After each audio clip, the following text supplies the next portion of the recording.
Hello, ladies and gentlemen. My name is Tim Snowborn, and today we're going to talk about a problem that I think we all have and we all need to admit and deal with before we can move on as a nation. Welcome to another episode of Serious Issues.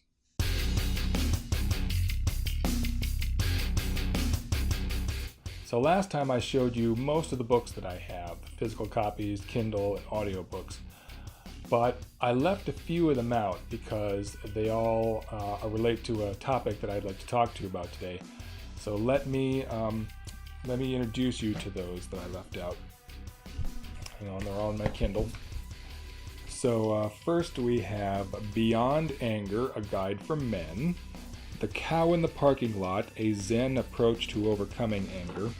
The Anger Workbook. I guess that's it. So I'm sure you've noticed the theme there. I thought for a while that I had some pretty serious anger issues. But then I started reading these books and the descriptions of men with real anger issues, and I thought, wow, this actually doesn't sound that much like me. And the reason for that, I guess, is because I learned two things from reading these books. Number one, most people have anger issues, especially those of us who are passionate about politics. By passionate, what we usually mean is angry. That's what passion usually means. I mean, sometimes it can mean enthusiastically supporting a cause or another. But usually when we say passionate, we mean that we're angry about something. And it's good that certain issues and causes are important to us, but it's counterproductive to let anger corrupt us. Let me read you a few excerpts from that Beyond Anger, a Guide for Men. It's called a Guide for Men because the idea is that men and women experience and process anger differently, but I'm sure that a lot of the principles and ideas discussed in the book also apply to women. While I'm reading these, I want you to ask yourself, does this sound like me or anyone I know? And does this sound like us as a nation? You need to think about this on the individual level and on the national level, because I think it's an issue in both cases. Rage depersonalizes individual people and events into a faceless, nameless them. I'll show them. I'll get back at them someday. Even if your home isn't an especially angry environment, U.S. society does a lot to promote the ideals that can lead to anger. From Puritan traditions of austerity, severity, and denial of pleasure to today's heavy emphasis on competition and the humiliation of your opponent, whether in sports, business, or family, our culture sets men up for anger and unhappiness. Many religious traditions hold that denying yourself pleasure and comfort are pleasing to God. While I certainly cannot speak for God, I know that denial of pleasure contributes to many men's anger. And while you may find it exhilarating to humiliate your opponent on the basketball court, what do you think the effect is on him? How do you feel when a coworker trumpets your mistakes in front of everyone instead of quietly telling you personally? Our society promotes an in-your-face attitude that is surely contributing to much of male anger. In addition, we hear that more and more workers are working longer and longer hours, taking less and less time off. Since there is only so much time in a day, we must assume that we are relaxing and enjoying ourselves less. As we discussed earlier in the book, angry men tend to minimize and avoid any positive information about themselves.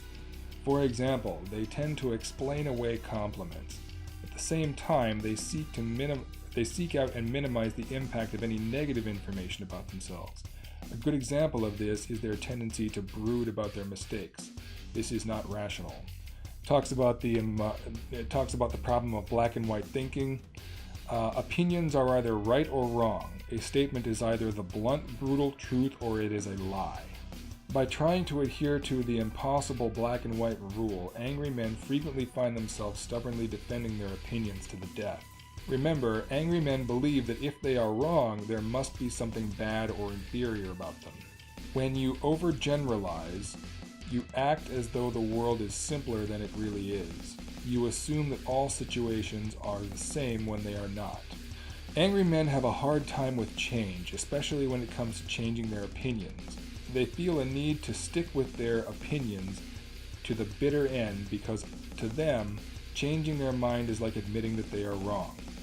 Similarly, if someone disagrees with them, angry men feel as though something must be wrong with their opinion and therefore with them.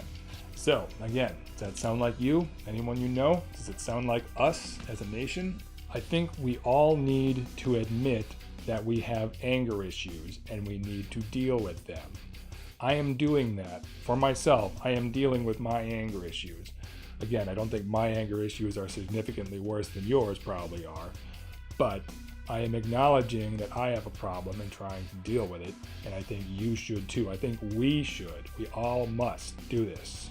How do you know if you have anger issues? Well, does this piss you off?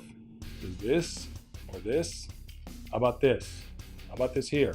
Does that get under your skin? One thing that I figured out, and I didn't really learn this from any of the books, but I figured out that anger is a habit. It's a habitual response. What happens is someone says something to your face, or probably more likely online on Facebook or something. They say something that you really disagree with. They say something that sounds incredibly stupid to you. And your first response is to say, "You fucking idiot, you're so goddamn stupid, blah, blah, blah, blah, blah."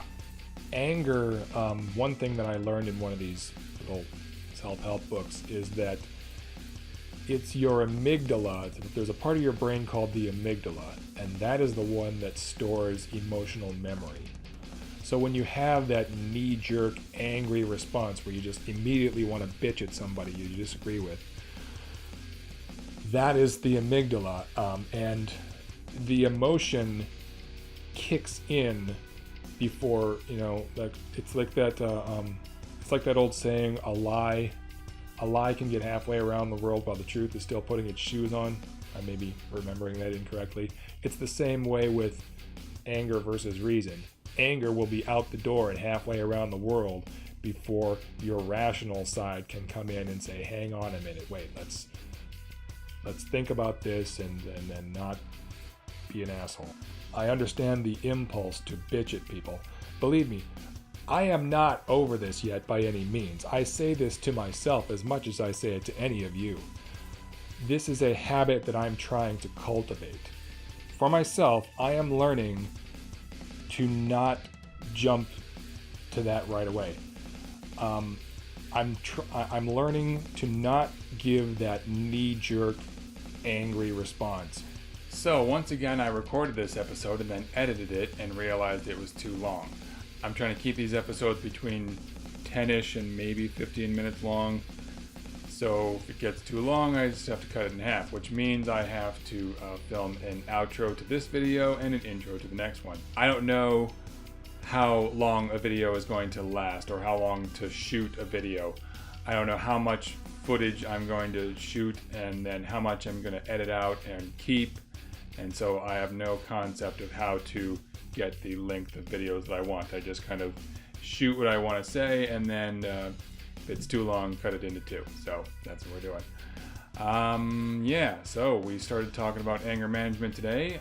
Let me know how you feel about that. Let me know about your anger issues, or if you agree that we have anger issues. Let me know what you think we should do to deal with them.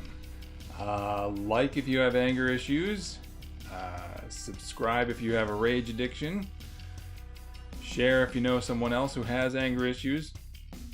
Cheers, everyone. See you next time.